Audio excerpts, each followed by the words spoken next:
The torches are lit and Survivor 49 is ready to ignite tonight. Before the quest to outwit, outplay, and outlast begins, we have your first look at the drama to unfold. Survivor 49 started off with heat. Heat. Everything I've done as a journalist has prepared me for this game. I'm gonna slowly pull out everybody's story and use that against them. 49 is unique. It starts off very tough and it ends very unpredictable. And in between, you have this mesh of people come together and having to figure it out. And you're gonna be guessing all along who are the two players that are gonna end up on 50.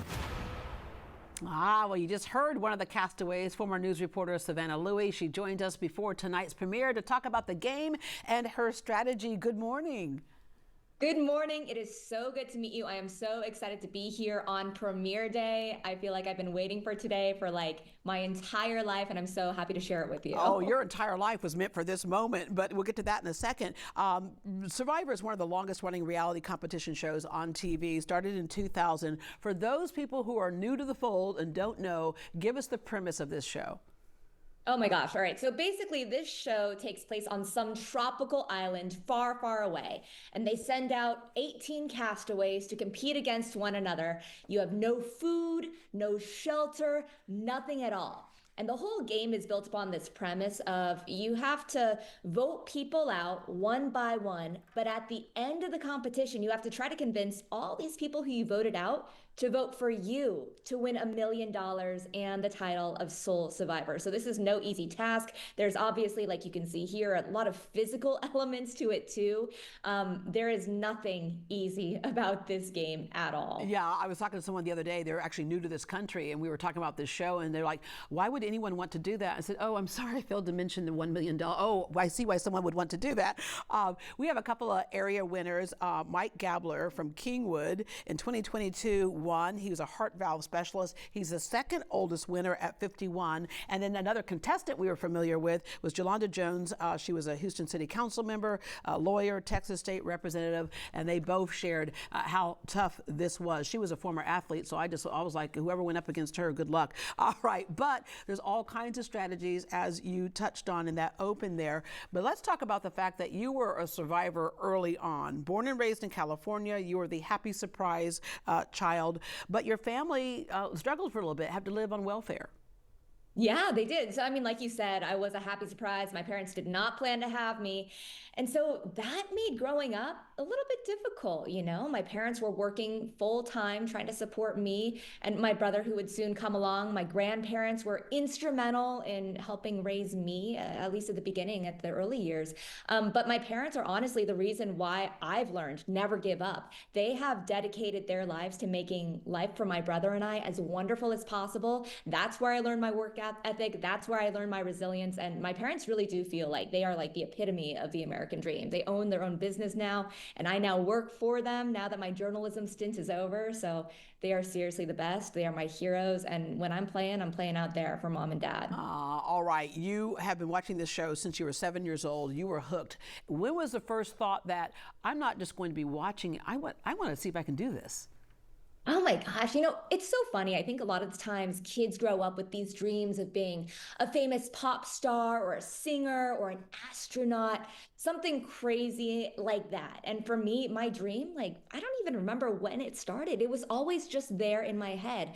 Instead of going out on a big stage and singing for a living, my dream was to go out into the jungles and try to deceive everybody and play these incredible physical challenges. I don't know if that's kind of an unusual dream for a 7 or an 8-year-old, but it's one of those things where, you know, as you get older, I think a lot of the times adults can let those childhood dreams die, right? Yeah. I don't know many people in their 30s now who think, oh, like I could still kind of be a singer or an astronaut or have some other crazy... You go for the 9 to 5 and the benefits package after that point, right? But you, at 17, you applied for the first time, and you know when you actually get the application process done, that's when you almost think, okay, I'm just waiting for them to call me back and say welcome.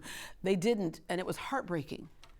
Oh my gosh, I was so angry. I was so angry that I actually boycotted the show. It was too painful for me to watch for a couple of years.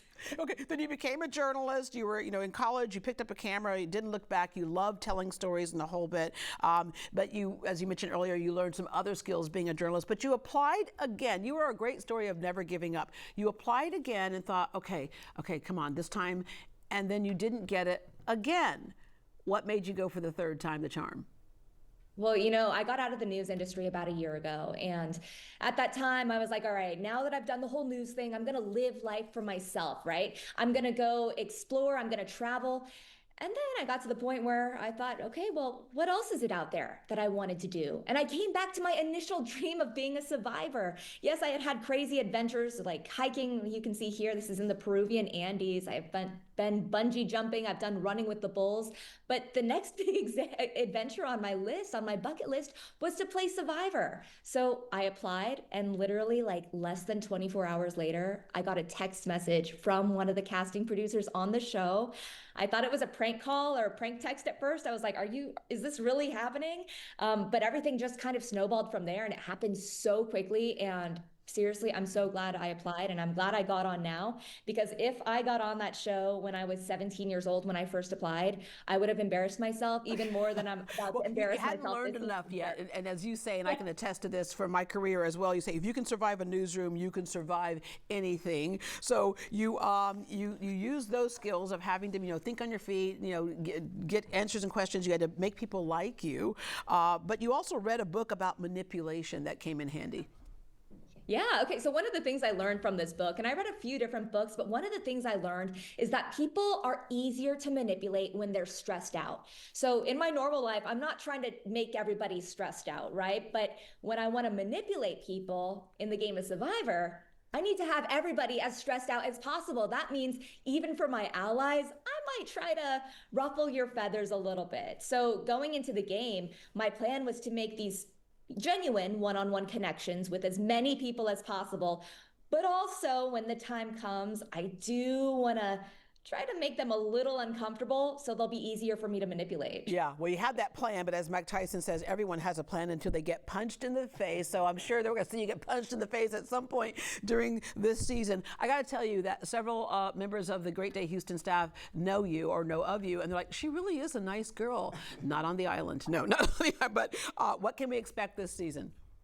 Well, one of my favorite things about Survivor is there are literally like no rules, very few rules, if that. And so I think what you're going to see is a bunch of people coming together, trying to figure out how to manipulate each other and how to get to the end as creatively as possible.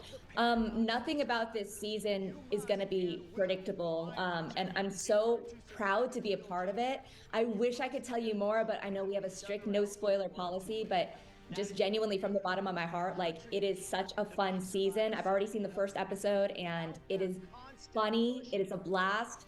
I think you're all going to really love it. Yeah, and I love when you say you've already seen the first episode, because while you're busy filming your parts, you're not quite sure what everybody else is doing. So you are like a fresh viewer as well, even though you're a part of this competition show. Thank you so much for joining us this morning, and we're rooting for you. Thank you so much. Good to see you. All right. If you win that $1 million, don't forget your friends in Houston. All right. Survivor 49 kicks off tonight with a special 2-hour premiere at 7 p.m. You can watch it right here on KHOU 11.